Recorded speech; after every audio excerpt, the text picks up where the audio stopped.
Hello, everyone, and welcome to the 2 a.m. tapes. Here we share chilling stories and mysteries that come alive when the world sleeps. So turn off the lights, put on your headphones, and listen closely. Because at 2 a.m., the tapes start to speak. The internet can be a scary place. There are stories about something called the Red Room. People say it's a hidden part of the internet where you can watch horrible things happen live, like a show where people are hurt and you can pay money to control what happens. I thought it was just a made-up story, something to scare people. But then I found a link. It was hidden away on an old website. I clicked it even though I was scared. The screen went black. Then a red door showed up.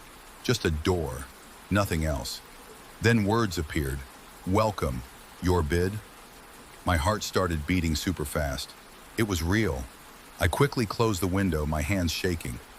I tried to forget about it, but the picture of that red door was stuck in my head. That night, the red door was in my dreams. It was in a big, red, empty space. I tried to open it, but my hands went right through it. The air started to smell like metal and old blood. Then I heard a whisper from everywhere. You've been chosen. I woke up with a gasp, tasting metal and smelling that strange odor. Days went by, a blur of bad sleep and fear. I tried to erase everything from my computer, even thought about throwing it away. But the whispers kept coming. Chosen. My phone would ring with strange numbers that vanished when I tried to answer. My computer would sometimes flash red for a quick second, and I knew it was the red door. One night, I was watching a movie when my computer screen changed. It wasn't a quick flash this time. The red door was there, and then it slowly opened. Just a tiny crack. A thin, bony hand came out. Its fingers were long and scary. It wiggled its fingers, telling me to come closer. My breath stopped. I couldn't look away. It felt like something was pulling me into the screen. Just as my face was about to touch the screen, the power in my building went out. The lights went off, the TV died, and my computer screen went black. I fell back, my heart pounding, trying to breathe. It was totally silent. Nothing in my apartment worked.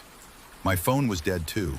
Then, in the dark, I heard a scratching sound from my laptop, like long, sharp nails scratching on glass. It was coming from inside the screen, and I knew for sure that the red door was still open. The silence after the power cut was heavy, broken only by my ragged breathing and that chilling scratch from inside my laptop. I just sat there in the dark, frozen, listening.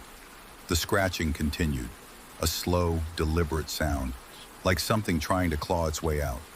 It was no longer just a screen, it was a barrier, and something was on the other side, wanting in.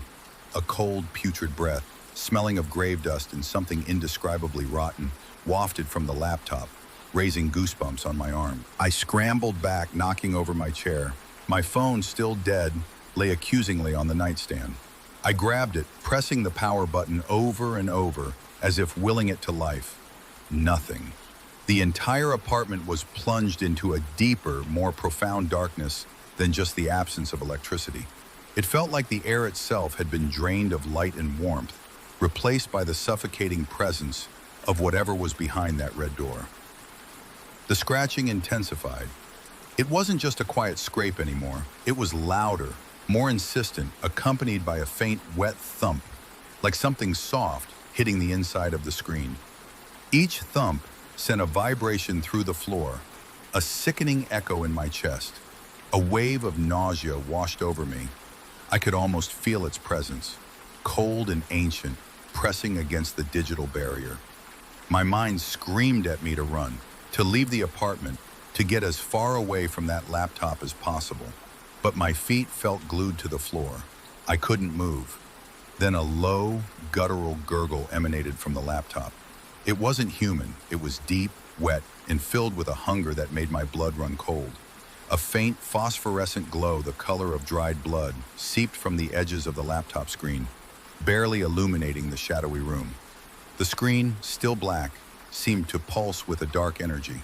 My eyes, now adjusted to the gloom, fixated on the laptop. The red glow pulsed with a thump, scratch, gurgle rhythm. I could see the faint outline of something pressing against the screen from the inside.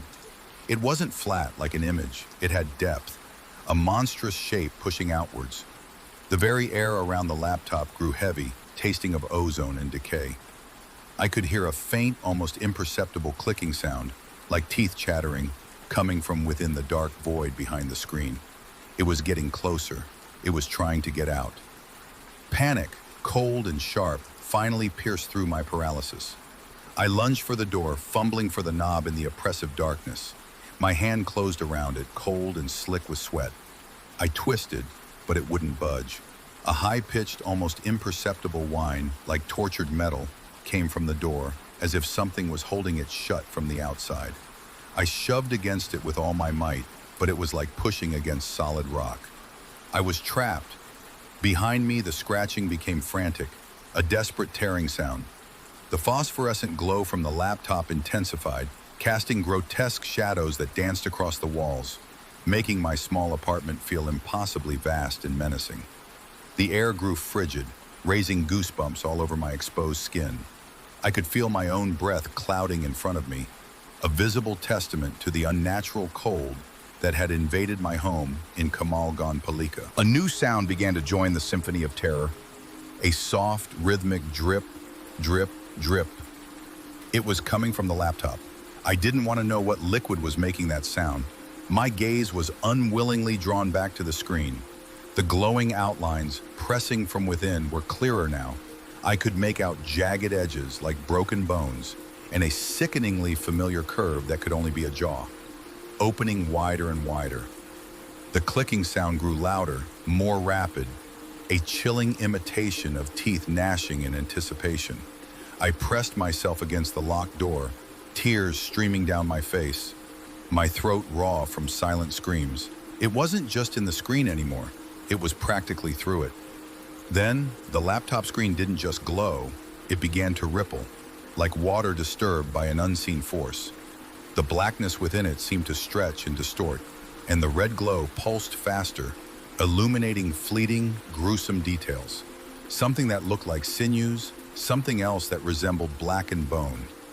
The drips quickened, splattering softly onto my wooden floor with a sound that was too wet, too thick to be water. The smell of rot became overwhelming, making me gag. I could feel a pressure building in the room, a tangible weight pressing down on me, as if the very air was condensing around the burgeoning horror. The clicking evolved into a frenzied clatter, like a dozen sets of jaws snapping open and shut at once. I could almost hear the wet slurp of something being drawn in, something unseen, just beyond the barrier. My vision blurred from fear, but I could still see the screen, now a pulsing red maw, no longer a door, but an opening directly into whatever unspeakable terror lay on the other side. My heart was a drum in my chest, threatening to burst. I closed my eyes, but the terrifying glow, the sounds, the smells, were all seared into my mind. I waited for the inevitable. A sharp crack, like bone snapping, erupted from the laptop. It was followed by a wet, tearing sound, and the screen itself seemed to bulge outwards, twisting and groaning as if in agony. The red glow intensified to an unbearable brilliance, briefly illuminating the room in a bloody wash before plunging it back into near-total darkness, leaving only the pulsing crimson from the laptop. I heard a sickening squelch, and then a heavy thump on my floor. Something had made it through. I didn't dare open my eyes, but I could feel it. The temperature plummeted further, the air growing heavy with a new metallic tang that was sharper, fresher than before. The putrid breath was now right on me, hot and foul, stirring the hairs on my neck. I could hear a slow, deliberate scrape as something dragged itself across the floor, coming closer. The sound of wet breathing filled the small apartment, ragged and uneven. My entire body trembled, my muscles screaming with the effort of remaining absolutely still. I knew it was standing over me, its presence an unbearable weight. The soft drip, drip, drip continued.